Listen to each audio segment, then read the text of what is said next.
everybody. Today's Whiteboard Wednesday, I'm going to talk about having small teams. And it's kind of obvious of why you'd want small teams, you know, less communication, less hassle. But 37 Signals recently did a short blog post about why you should keep teams small because it really goes against human nature. And their analogies were basketball teams are only about 5 people big, juries are 12 people big. And, you know, I can really see why that is correct.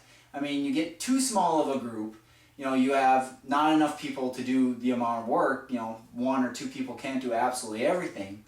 And if you have, let's say, a dozen or 100, now all of a sudden you kind of get that group mentality of, well, I'm not going to do it because someone else in the group will do it type of group thinking.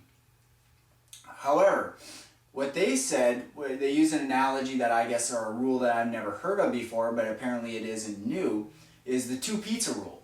Only have teams that are big enough to feed with 2 pizzas.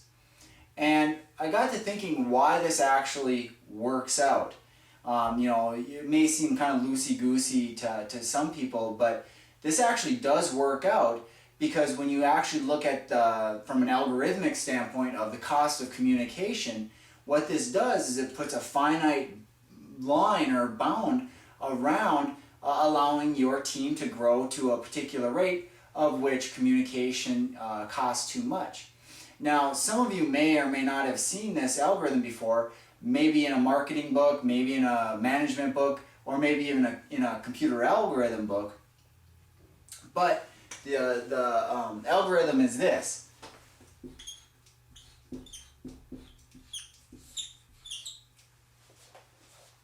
N times n minus 1 over 2.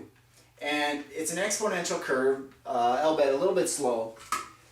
But what you'll want to notice is that when you talk about n as the number of people on your team, that's how many possible communication paths you have to take. So for example,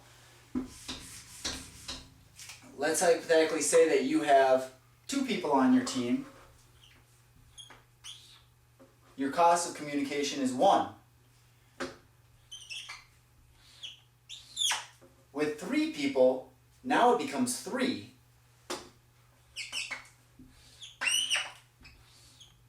And with 4 people, now we're already at 6. So you can see how, you know, the more people you add to a team, all of a sudden the more communication has to happen, and so on and so forth. And so again, the nice thing about the pizza rule is that you can only feed so many people with 2 pieces of, or 2 pizza pies, and so what that's going to do is that it's going to put this exponential curve into some finite boundary and only allow you to, you know, build your team so big. So I guess today's advice predominantly is keep your team small. I've personally, you know, seen only great success in about teams of 6 or less.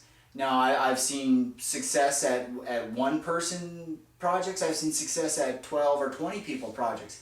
But I've also seen a lot more failures at those 2 extremes. So keep your team small, keep them agile, and until next time.